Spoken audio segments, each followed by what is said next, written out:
How are you doing? I said you cut your hair. You cut it a little bit, but it's actually pinned up in the back, right? Yeah. It's actually it's the grown out Joan Jett hair. I haven't cut the Joan hair. I'm feeling the Joan Jett vibe here. Really? Yeah, I am. It's probably it's a drastic color to have. Right. My hair's never my hair. You know what I mean? It's always for like a part. It's a weird thing because hair is so defining as well. Right. It's been a while since you and I first met. We were doing the junket for Twilight. What is the biggest part of your life that has changed since then? My life has completely changed since then. I mean, besides the fact that I'm more busy, I'm suddenly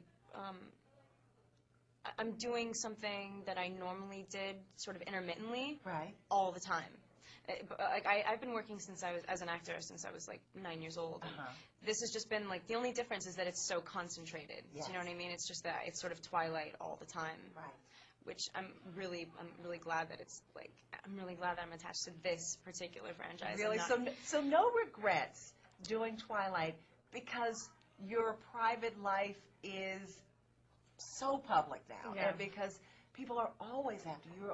You know, the photographers are always chasing you. No regrets at all for signing up? No.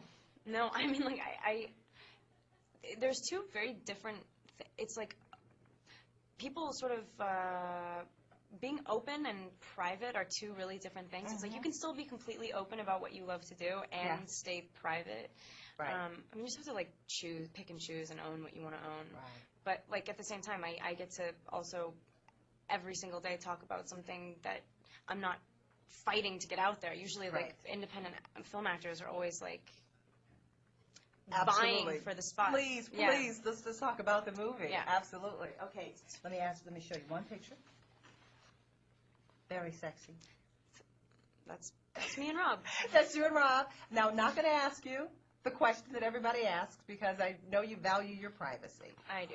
But do you ever think that photos like this or vague answers kind of fuel the rumors and that people want to see you together so badly because there's such a good chemistry between you two? Sure. Yeah, I guess it's funny that people would have a vested interest in who I wind up with or who he winds up with. I think that if I were to answer any question, and I'm sure that this even, like the way I'm answering this is tipping one side, ooh, this is obvious that I'm sure that like people will take from this what they will and whatever. You have to, it wouldn't stop it. People would say instantly that we've broken up but we'd be back together anyway. It's not like if I give the answer. Okay, so I saw the movie last night. Great job. Thanks. Great job. Thanks. You pleased? I really love it. I'm so happy. Yeah, I know. I like the movie a lot. Bella ain't happy though. No. Bella goes into such a deep depression. Yeah. How were you able to get to that point? And I understand that the scene where Edward leaves Bella, I mean, that really drained you a lot. That took a lot out of you. Yeah. Well, because the way it's written in the book is so epic and beyond what we can even consider in our realm of reality, because it's like we know what it's like to get broken up with. We know what it's like to be depressed and be sad, but this is now suddenly something bigger than like whatever you think you felt. More. Death. Did you go to a past breakup, like a young breakup, to kind of tap into those emotions at all? I mean, I have absolutely thought, like, been sure of something and then been told that I was just dead wrong, and so I can totally relate to that. And I did, kind of, but, like, this is so much greater than anything that I've ever experienced. What was his name? Because I know I know he's like, doggone it. Yeah, he knows. I don't have to say it. He knows. See, go ahead. But it's crazy when you know, like, okay, I've never been broken up with a vampire before, so it's like suddenly your job is much more. It's like, how do I have no reference, you know what I mean? So you're always trying to play like the most intensified, glorified version of reality. And it's hard. And it's hard to go back and forth because I also, in the movie, am very open and alive with another character, with Jacob. And so, like, in a day, I would have to go back and forth, and that was really draining. But I think it's probably so many girls' fantasies to have two hot guys fighting over her at one time. Do you think? It's a really, yeah, definitely. I mean, the story is like really ideal for the chick. Right. Yeah.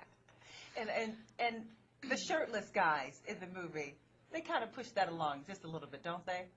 We have a lot of shirtless guys. A lot of shirtless guys. But not for no reason. They're 108 degrees. They can't wear, they phase, they rip off of them. I think it's a very good reason to go shirtless. Yeah, me too. I mean, absolutely. It's absolutely justifiable. Absolutely justifiable. So, the fans, they get taken on such a ride in this movie.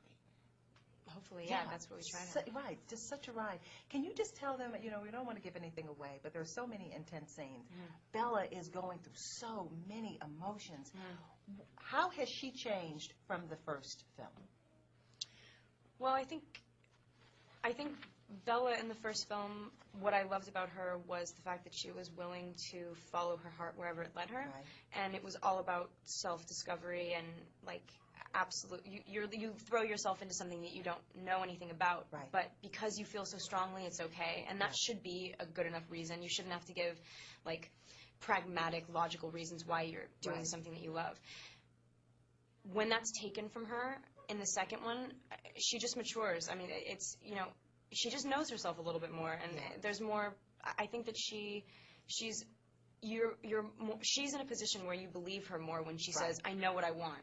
Right. I'm willing to accept the consequences of my choices, and it's like, okay, you've been through it, girl. I believe you now. You know what I mean? It's like, before it was sort of like she was so young, she didn't have any life experience. Right. Now it's like she's becoming a woman slowly but surely. But by Breaking Dawn, she'll be like top dog. Before I let you go, let me ask you some fan questions that we got. One person would like to know, who do you think would be a good husband, Rob or Taylor? I'm sure they would both be great husbands. Mm-hmm. I'm not sure. They both have really different.